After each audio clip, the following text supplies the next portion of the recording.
Continuando.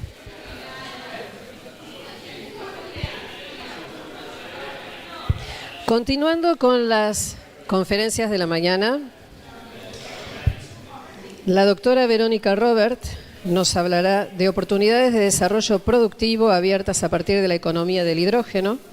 Verónica Robert es doctora en Economía por la Universidad de Buenos Aires, investigadora independiente del CONICET, docente de grado y posgrado en la Universidad Nacional de San Martín, UNSAM, y directora de la Maestría en Desarrollo Económico de la Escuela Interdisciplinaria de Altos Estudios Sociales de UNSAM. Es especialista en Economía de la Innovación y el Cambio Tecnológico. Se desempeñó como subsecretaria de Estrategia para el Desarrollo en la Secretaría de Asuntos Estratégicos de la Nación, abordando la temática de la transición energética y sus desafíos en materia de desarrollo productivo. Ha sido consultora de organismos internacionales tales como CEPAL, BID y OIT. Por su trabajo de doctorado recibió el Premio Facultad de Ciencias Económicas y el Premio Raúl Previch. Con ustedes, la doctora. Muchas gracias. Bueno, muchas gracias. La verdad, para mí es un enorme placer estar aquí, todo un desafío, porque en general no le hablo a ingenieros y tengo miedo. Tengo miedo. Bueno, al revés yo quiero decir que yo soy como una especie de ingeniera frustrada. A mí me encanta la ingeniería y bueno, y como me dediqué a estudiar economía, luego me fui dedicando cada vez más a la economía industrial, a la teoría de la innovación, del cambio tecnológico. Así que, por un lado, me siento intimidada, por otro lado, me siento, digamos, en una familia ampliada, ¿no? Pensando en las interdisciplinas entre economía e ingeniería. Así que, bueno, déjenme... preparé una presentación que habla sobre todo de hidrógeno, pero que la enmarca en un problema mayor, que es el problema de este seminario, de este congreso, que es la transición energética, y un montón de otras grandes transformaciones que están ocurriendo a nivel global con la transición energética. Así que vamos a hablar de hidrógeno, pero voy a darles ese marco global porque me parece que es fundamental para poder entender qué podemos hacer con el hidrógeno aquí en Argentina o cuáles son las oportunidades para el hidrógeno aquí en Argentina. Me gustaría empezar por decir que vemos en la actualidad algo que ha ocurrido hace muy poco tiempo, que es un giro discursivo, ¿sí? Por primera vez, esto ocurrió, yo diría, no antes de la pandemia, no más de 4 años atrás, que justamente este giro discursivo lo que hace es poner nuevamente a la política industrial en el centro de la escena de los debates de política a nivel internacional y a nivel global. Este giro discursivo tiene que ver con una creciente tensión geopolítica entre China, Estados Unidos, o China, Estados Unidos, Europa, Unión Europea, y esa creciente tensión geopolítica tiene que ver fundamentalmente con una política industrial, primero China, que lo que hizo fue crear una sobrecapacidad en sectores estratégicos, a tal punto que hoy Estados Unidos y la Unión Europea perciben a la sobrecapacidad productiva china como una amenaza a su seguridad, ¿sí? En este contexto es que se da este giro discursivo, porque ahora ya no es un problema de eficiencia, no es un problema de erradicar la producción en los lugares donde más eficiente es un problema de prosperidad, es un problema de seguridad, ¿sí? Es un problema de resiliencia de las cadenas de valor. Realmente, hablando de transición energética en un sentido amplio, realmente, lo más eficiente que habría sería que todas las baterías, todo el procesamiento de todos los minerales críticos, posiblemente todos los autos eléctricos se manufacturen en China. ¿Va a suceder eso? No. ¿Por qué? Porque Estados Unidos dice, yo me siento inseguro. ¿Qué pasa si después China no me vende minerales críticos? ¿Qué pasa si después China no me vende chips para las computadoras. ¿Qué pasa si no me vende autos eléctricos? Yo quiero tener mi propia industria de autos eléctricos. Ese es el contexto geopolítico en el que nos movemos, y los invito a leer, por ejemplo, los discursos de Janet Yellen, secretaria de Estado de Estados Unidos, Jake Sullivan, asesor de la Casa Blanca de Joe Biden, Laila Brainerd, secretaria de Comercio de Estados Unidos, y ahí van a encontrar en esos discursos esta nueva retórica, una retórica de la seguridad, de la resiliencia de las cadenas de valor, de la política industrial, de radicar producción en donde me garantice sostener esa actividad de forma segura, resiliente y para el bienestar de la población. Por eso ese giro discursivo. Obviamente, el giro discursivo estuvo mediado por la pandemia, por la irrupción de las cadenas globales de valor que significó la pandemia y pero también por el cambio climático y las necesidades de mitigación, ¿sí?, que han sido drivers centrales de las políticas industriales, en particular en torno a las políticas de las cadenas de valor.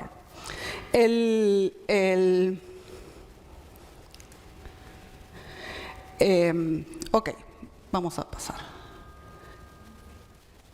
¿Cuáles son esas políticas industriales a nivel internacional?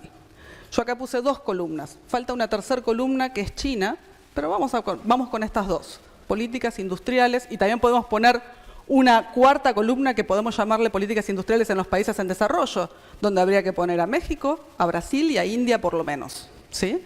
Pero vamos a quedarnos con estas 2 nomás para ver este giro discursivo. ¿Qué tenemos? En políticas industriales en Estados Unidos tenemos IRA. ¿Escucharon esa palabra alguna vez?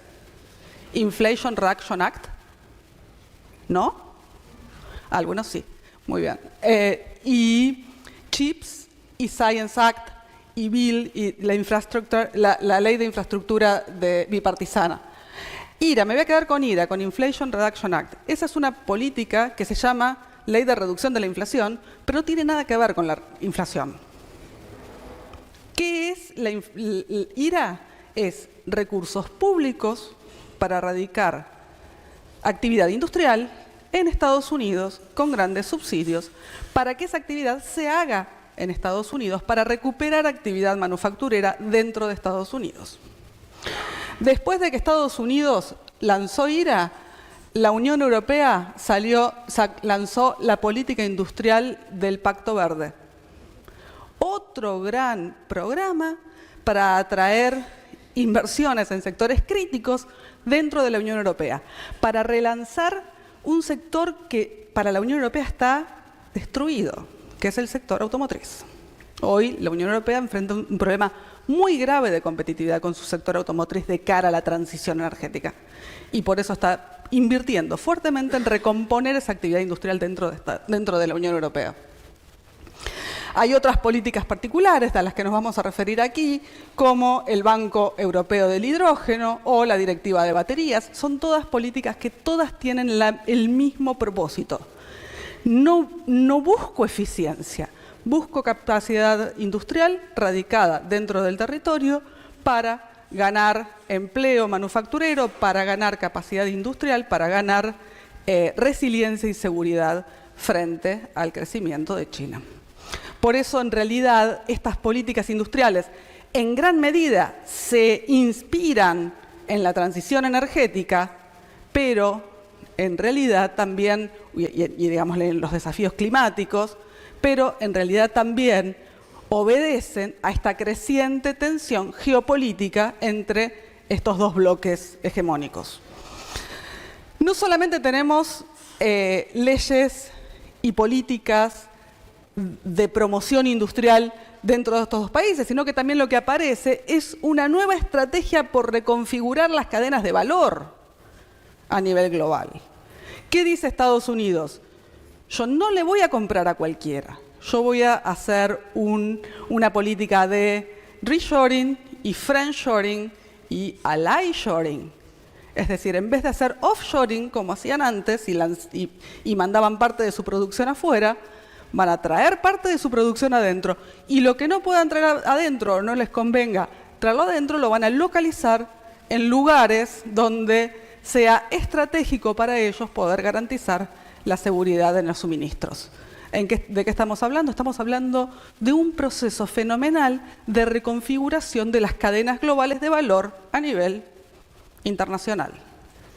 Estamos viendo que vamos a empezar a ver mucho más comercio bilateral y armado, ¿no?, en estos grandes bloques de comercio, y vamos a tener, ¿no?, la necesidad de ir estableciendo relaciones bilaterales con cada uno de estos actores. ¿Qué es lo que no sirve más en este momento o qué es lo que sirve cada vez menos en este momento? La OMC, por ejemplo, la Organización Mundial del Comercio. ¿Sí? El intercambio multilateralizado está cediendo paso a esta nueva organización de la producción global, que está guiada por la transición energética, que está guiada por los objetivos de transición que mencionaron en las presentaciones anteriores de mitigación y adaptación al cambio climático. Pero que no es solo eso, porque si pensamos que es solo eso, no entendimos del todo la película. Tenemos que saber que además de esos objetivos están latentes estas tensiones. ¿Y por qué pasa esto? Acá me gusta que sean ingenieros, porque lo entienden mejor que nadie. Acá hay cadenas de valor completas por construir de cero. ¿Sí? Hay cadenas de valor completas por construir de cero. Y en la medida que una cadena de valor se desarrolla, lo que aparece es lo que yo le digo a mis colegas economistas, la magia de la ingeniería, que es que los costos se reducen. ¿Por qué? Básicamente porque aprendo del desarrollar la tecnología, porque mejoro los procesos, porque mejoro, eficientizo la producción. Entonces, la carrera tecnológica entre China y Estados Unidos y la Unión Europea es por quién domina estas tecnologías, quién recorre estas curvas de aprendizaje lo antes posible, porque quien lo haga va a tener un rol protagónico en el nuevo escenario tecnológico global, que es el de la transición energética. Porque acá hasta aquí estuvimos hablando mucho de generación de energía, pero la transición energética es mucho más que generación de energía. Además de la generación y la distribución, también vamos a tener cambios en los modos de consumo, ¿no? Típicamente la electromovilidad, por ejemplo.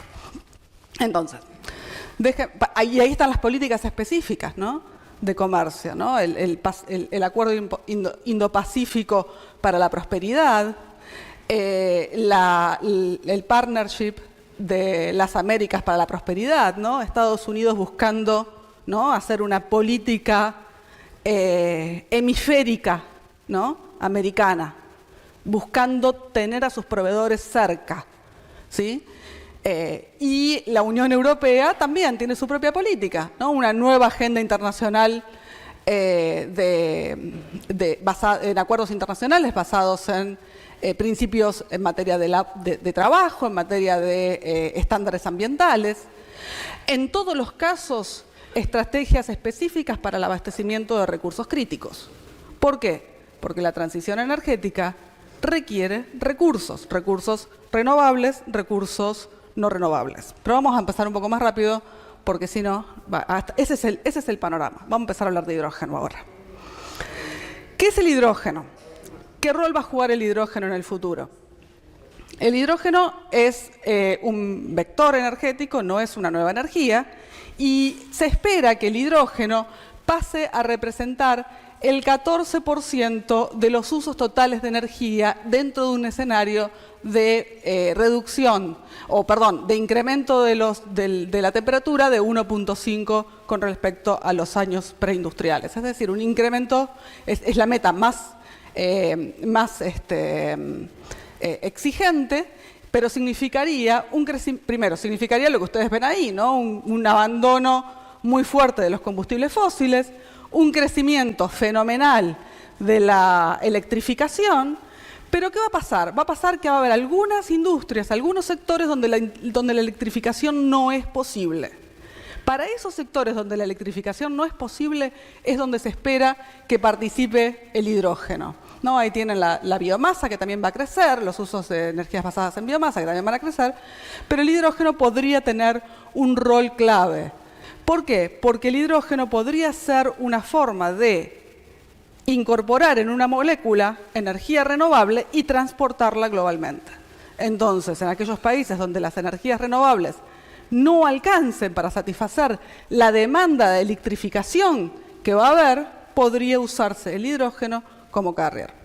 Y además, podría usarse el hidrógeno específicamente en aquellos lugares, en aquellos usos en los que no es posible que se use, ¿no? Allá. No pasa. Lo rompí.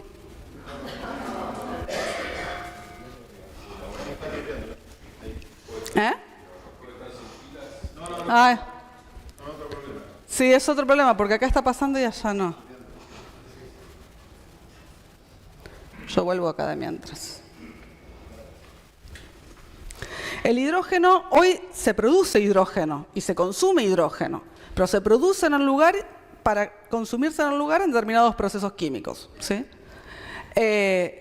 Y para producir hidrógeno, hoy se produce hidrógeno a través, en general, a través de combustibles fósiles, por ejemplo, a través del reformado del metano con vapor, de gas natural con vapor, es uno de los procesos para producir hidrógeno. Pero eso genera mucho dióxido de carbono.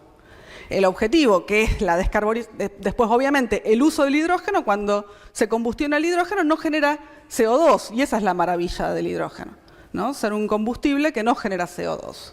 Ahora, si lo queremos, y ahí está la producción de hidrógeno en el 2020, ¿sí? 100 millones de toneladas. Fíjense que las proyecciones de crecimiento del hidrógeno son muy grandes al 2050. Es realmente ser un sector de cero. ¿Por qué? Porque se espera que el hidrógeno empiece a ser usado en muchos de estos sectores donde no hay otra forma de descarbonizarlo. Diferentes escenarios, IRENA, IEA, Bloomberg, todos pronostican un crecimiento del hidrógeno que va entre el 12 y el 22%. La preliminar anterior decía 18%. ¿Sí? Aquí tenemos cómo son los diferentes potenciales usos del hidrógeno, ¿no? Y en la medida que tengamos,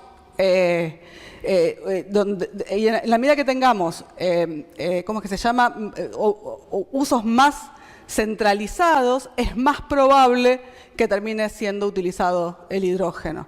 Para calefacción residencial tiene poco sentido.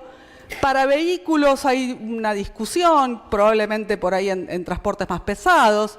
Para los famosos Synthetic Aviation Fuel probablemente tenga un rol importante. Lo mismo para el uso en buques y en trenes, pero seguro va a tener un uso bastante fuerte en la producción de acero. Ya se habla de producción de acero verde con uso de hidrógeno, en la producción química, en el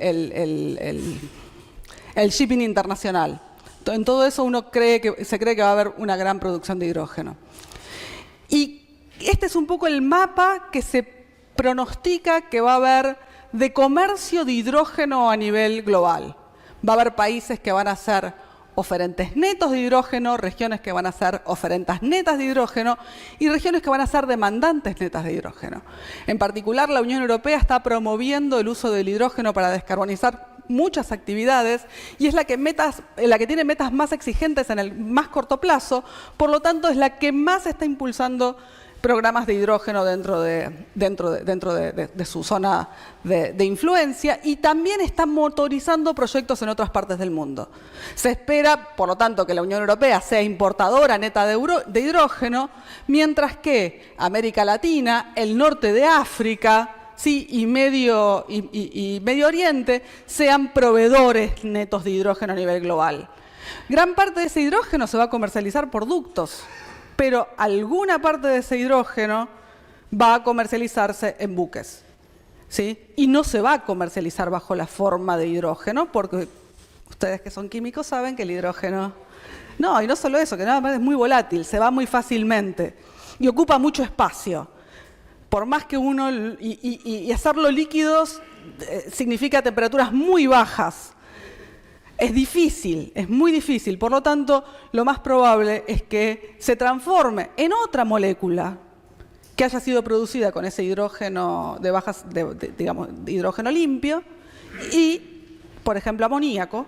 ¿Sí? Amoníaco es la más frecuente, metanol también puede ser, pero la mayor cantidad de proyectos son de amoníaco, y que se transporte el amoníaco. Ya el comercio internacional de amoníaco ya existe. O que se transporte el producto final, que se transporte la urea directamente, ¿sí? O el acero, ¿sí? Medios de producción. Esto yo no sabía si ponerlo o no, porque yo sé que acá debe haber bastantes expertos, pero muy rápidamente, cuando hablamos de hidrógeno, en general se habla de un hidrógeno de bajas emisiones. Del hidrógeno que nos interesa es el de bajas emisiones, ¿sí? El que se produce a través de un método que no genera emisiones. Ya sabemos que no genera cuando se consume el hidrógeno, pero no hay que producirlo sin hacer muchas emisiones. ¿Y cuáles son esos métodos? O bien la electrólisis de agua, ¿sí? Rompo una molécula de agua, me quedo con el oxígeno por un lado y el hidrógeno por el otro. O bien el uso de combustibles fósiles en procesos de reformado con vapor, pero con captura del CO2, con captura y almacenamiento del CO2. Al primero se lo llama hidrógeno verde, porque se produce con energía. Para hacer la electrólisis tengo que usar una fuente renovable, si no, no tiene sentido, ¿no? O sea, uso energía renovable para hacer electrólisis y eso es hidrógeno verde. Cuando tengo producción de hidrógeno con combustibles fósiles y captura, se conoce como hidrógeno azul, ¿sí? Hay otros posibles hidrógenos de otros colores, como por ejemplo el hidrógeno rosa, ¿sí? Que se produce con energía nuclear, o bien el hidrógeno blanco, que es el que se encuentra debajo en un depósito geológico. Me voy a quedar por ahora con el hidrógeno verde, no porque los otros hidrógenos no sean importantes, sino porque me imagino que en esta audiencia, acá en Bahía Blanca, con la calidad de los vientos que tenemos, en este Congreso de Energías Renovables puede generar más interés. Después, si quieren, hablamos un poquito del hidrógeno azul en las preguntas. Tenemos una cadena, la cadena del hidrógeno, fíjense que es una cadena donde en cada paso hay enormes oportunidades industriales, enormes oportunidades para desarrollo productivo. Tenemos desde los equipamientos para energía renovable, los electrolizadores, toda la planta asociada a la electrólisis, compresores, válvulas, controles, ¿no? Las plantas de los carriers, las plantas de amoníaco, ¿sí? Las plantas de metanol. Después tenemos todo lo que son los sistemas de transporte de este hidrógeno o de sus productos, y después tenemos el desarrollo de todos los dispositivos que van a hacer uso de ese hidrógeno, que en muchos casos van a tener que ser readaptados, no va a poder usarse el hidrógeno como tal o el amoníaco como tal. Entonces ahí hay enormes oportunidades para el desarrollo industrial, y no solamente en manufactura, sino también en servicios de ingeniería. Es realmente un ámbito, ¿no? Muy prolífero en su capacidad de generar industria. ¿Cuál es el problema del hidrógeno? Es caro, ¿sí? Es muy caro. Fíjense, tengo que generar energía renovable, tengo que hacer un proceso intensivo en energía, ¿no? Romper una molécula, ¿sí? Y después esa molécula podría transformarla, transportarla y después usarla en otro lugar. Es realmente muy caro. Se espera que mejoremos a lo largo del tiempo. Gracias a la ingeniería, una vez más, esperamos que recorrer esas curvas de aprendizaje, mejorar, hacer electrolizadores cada vez más eficientes y que se vayan reduciendo los costos a través del tiempo. Esa es la caída que estamos viendo ahí. Pero por otro lado, de lo que depende el hidrógeno sensiblemente es del costo de la generación de la energía eléctrica. Si la energía eléctrica está en el orden de los $65 el megawatt, estamos en la curva de arriba. Si la energía eléctrica está en el orden de los $20 el megawatt, estamos en la curva de abajo. Y recién en la curva de abajo entramos en lo que se conoce como el rango compatible con el combustible fósil. Realmente ahí el hidrógeno es digámosle, competitivo contra el combustible fósil. De otro caso, no. Entonces, ¿por qué es importante esto? Porque, bueno, voy a pasarme aquí y después paso al anterior. Porque depende de la calidad del recurso eólico. ¿Por qué América Latina va a ser proveedora de hidrógeno, recurso eólico o renovable en general? Porque tiene una potencia renovable fenomenal de la que no dispone Europa. Y ahora déjenme usar un término de economista, hay lo que se llama renta de un recurso natural. Renta, David Ricardo lo definió, renta ricardiana de la tierra. Un molino eólico en la Patagonia funciona el doble del tiempo que el molino eólico en Europa. ¿Sí? Entonces, esa renta diferencial asociada a la calidad del recurso natural es la que permitiría incluso compensar los costos de transporte que implicaría producir hidrógeno aquí. Déjenme venir aquí para mostrarles esto. El hidrógeno hoy depende de subsidios, ¿sí? El Reino Unido dio subsidios en el 2021-2022 por el orden de $10 el kilo de hidrógeno. Inflation Reduction Act, ¿sí? IRA, da un subsidio de entre 2 y 4 dólares por kilo de hidrógeno, varía en función de la tecnología utilizada y el nivel de captura de carbono que tengan.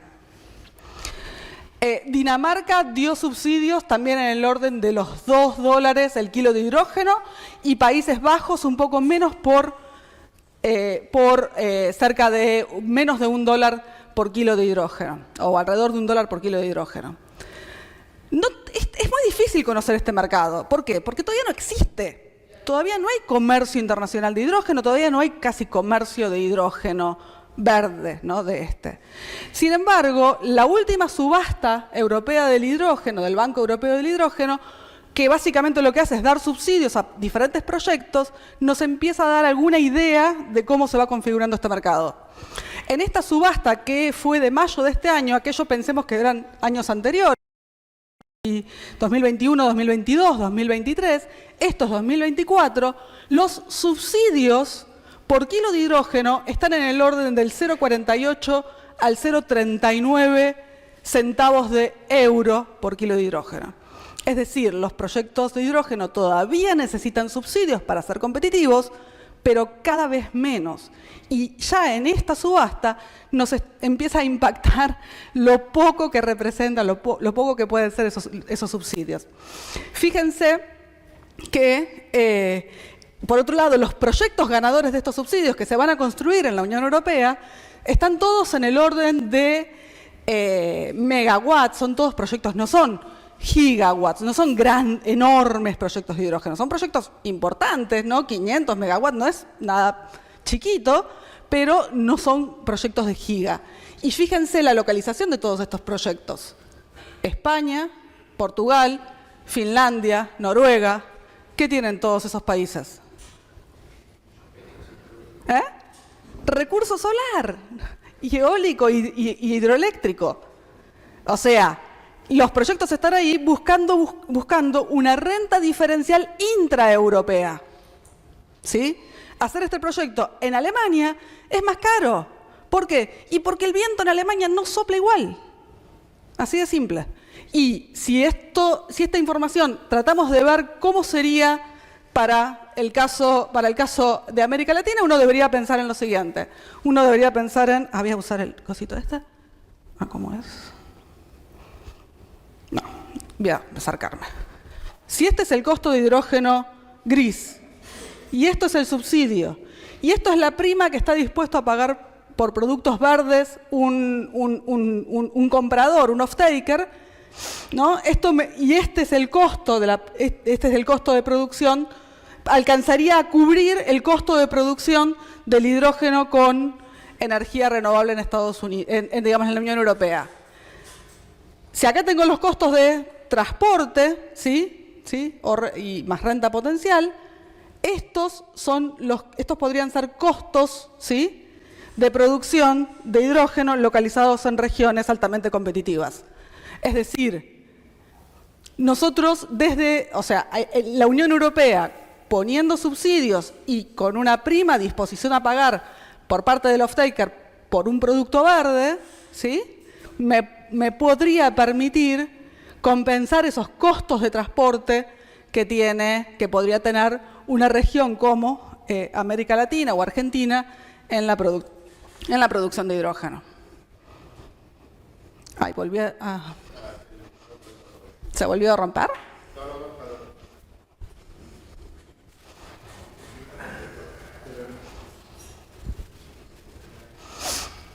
Estos son un listado de proyectos de empresas que están desarrollando proyectos hoy en hidrógeno en la Patagonia Argentina, en diferentes lugares de la Patagonia Argentina. Fíjense, tenemos algunos pequeños, ¿sí?, como el de Ichico, ¿sí?, o la planta experimental de Pico Truncado. Algunos grandes proyectos que hoy están que hoy tienen poca actividad, pero que fueron grandes anuncios de inversión, como el de Fortescue. Y otros, ¿no?, que por ahí son menos conocidos porque no dieron a la luz sus intenciones de inversión tan claramente, pero que están hoy en la Patagonia midiendo la calidad del recurso, contractualizando tierras, buscando inversores, buscando off-takers, ¿sí? Son más o menos, y acá esta lista está incompleta, la lista actualizada tiene alrededor de unos 17 proyectos.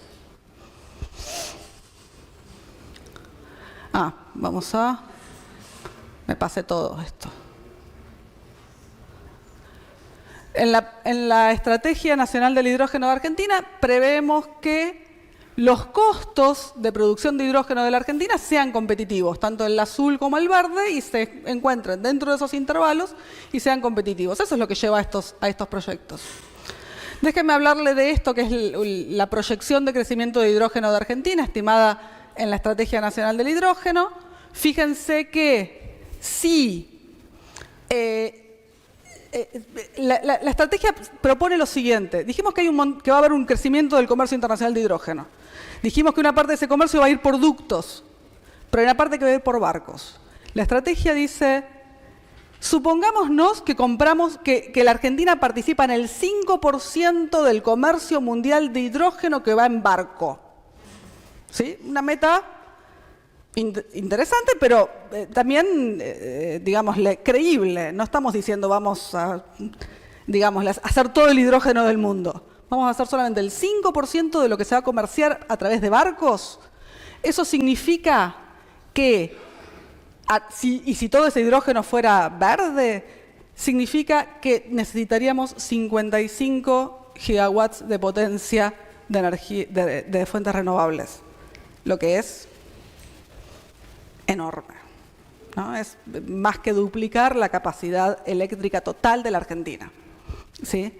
Y necesitaríamos 30 gigawatts de potencia de electrolizador y estaríamos produciendo con eso unos 5 millones de toneladas de hidrógeno, ¿sí? Esto significa, obviamente, ya algo bastante importante. Y de vuelta, esa es un poco la potencia que tiene en materia de industrialización. Fíjense, se van a requerir equipamientos de diferentes tipos, es realmente una oportunidad para la industrialización. Si esa escala se alcanza, la economía del hidrógeno podría llegar a representar 80.000 puestos de trabajo nuevos, lo que es realmente muy importante. No solamente en la producción, de la generación del hidrógeno en sí, sino en toda la cadena, incluyendo la provisión de equipamiento asociado a la producción del hidrógeno. No estoy hablando del electrolizador, no estoy hablando del aerogenerador, pero sí ser proveedores en partes y piezas de estos equipamientos, alcanzar algún nivel de contenido nacional en esta industria. Esta la puse especialmente para ustedes, ¿sí? Una colega sacó una foto del puerto de Bahía y la puse porque en realidad no solamente tenemos una demanda muy fuerte digámosle, de infraestructura industrial, sino también de infraestructura asociada a el desarrollo de esta economía. Infraestructura portuaria, necesidad de mejorar corredores viables, nuevos ductos dedicados a el transporte del hidrógeno, ductos dedicados a el transporte del CO2, ¿sí? Lugares para el despacho de hidrógeno, ¿sí?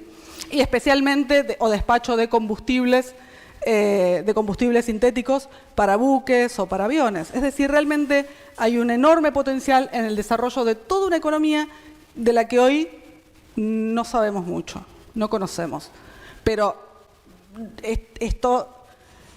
para poder hacer esta proyección uno tiene que saber qué es lo que está pasando en el mundo y cómo quiere participar en esto que está pasando en el mundo, ¿sí? ¿Cuál es nuestra oportunidad? Y bueno, justamente, el potencial está en esos recursos eólicos. Pero no solamente en esos recursos eólicos, sino también en la tradición productiva e industrial del país, de poder proveer y ser parte en diferentes segmentos de esta cadena.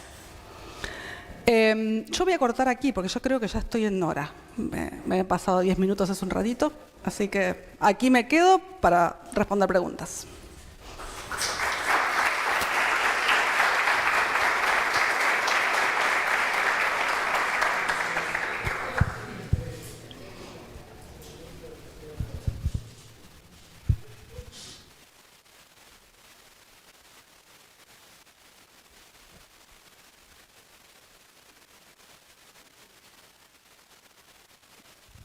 Muchas gracias por la charla. Ayer vimos aquí una charla del doctor Daniel Serafini, donde presentó un caso para Chile, en donde se había encontrado un nicho en el puerto de Valparaíso, en donde las curvas de costos se cruzaban entre un generador de electricidad diésel y la posibilidad de generación con hidrógeno. La pregunta es si pensás que hay, o tenés información de que haya, o pensás que pueda haber algún nicho similar en la Argentina donde den por la cuestión cierre por el costo. A ver,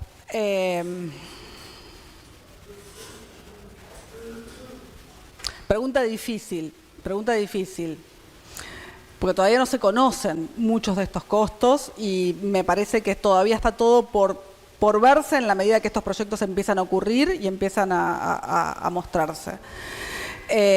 Hoy por hoy, y también hay una realidad argentina, que es que el costo del gas natural es muy bajo y va a tender a ser más bajo en el futuro, hace que el uso del hidrógeno en Argentina parezca difícil de ser competitivo, pero pueden darse situaciones, digámosle, por ejemplo, usos contra, no sé, hay por ejemplo una empresa, HDF, que está especializada en buscar soluciones de hidrógeno frente a generación forzada. Entonces, por ejemplo, tiene un proyecto en Granados, donde como es una isla y como depende de diésel, de generadores diésel para poder generar electricidad, tener uso de hidrógeno, ¿no? Turbinas a uso con hidrógeno, aparece competitivo. De hecho, están cerrando convenios con el Banco Mundial y con el BID para poder tener financiamiento para estos proyectos. Es decir, ellos ahí apuntan a que es finalmente competitivo. Pero es una pregunta difícil. No ahora, en 10, 15, 20 años. Hay que ver también qué es lo que pasa con impuestos al carbono, con ajuste de carbono en frontera. Hay muchos lugares en los cuales esto puede tener sentido.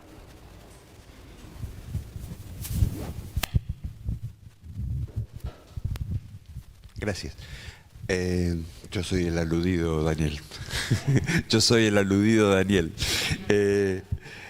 No, lo que pasa es que, a ver, yo creo que es importante aclarar esto. Hay 2 o 3 perspectivas muy diferentes entre la geopolítica mundial, la gran cantidad de hidrógeno exportable, etcétera, etcétera, y cómo lo que yo intenté hacer ayer es buscar nichos de aplicación en donde rápidamente podríamos llegar a alguna competitividad. Digamos, hay muchos nichos de esos. Basados en algún LCOH, un costo nivelado de hidrógeno razonable para las perspectivas que tenemos. Entonces uno puede encontrar, o sea, nosotros tenemos en los proyectos nuestros en Chile hay 2.500 islas. Y bueno, a todas ellas, partiendo por la isla de Pascua y llegando hasta la isla de Robinson Crusoe, qué sé yo. El gobierno lleva petróleo, diésel para los generadores de esos lugares, pues a un costo que no te van a decir cuánto es, porque es estratégico, pero es caro, ¿no? Entonces, claro, si uno hace cuentas ahí, probablemente le salga, me sale mejor, digamos. El problema que tenemos ahora con todas estas cosas es que, por ejemplo, el IRA, lo primero que hizo fue que el precio de los electrolizadores, en vez de ir de 1.000 a 1.200, claro, de $1.000 el kilowatt instalado, ahora pasará a 1.200 porque eran los mismos tipos que fabricaban electrolizadores, con una demanda más porque había subsidio. Entonces, bueno, eso genera inflación.